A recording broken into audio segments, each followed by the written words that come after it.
আমরা যদি কেউ ফাজলামি করে কাউকে কবুল বলি তাহলে কি বিয়ে হয়ে যাবে? স্কুল কলেজে ছেলেফেলেরা অনেক সময় দুষ্টামি করে এই কাজ করেন।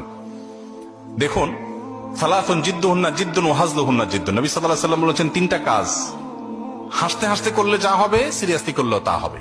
এর ভিতরে একটা হলো বিয়ে।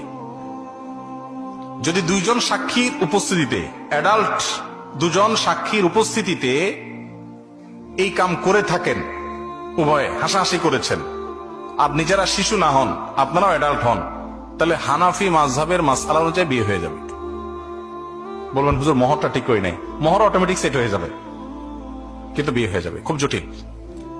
এখন অনেক সময় আমরা ফাজলামি করি।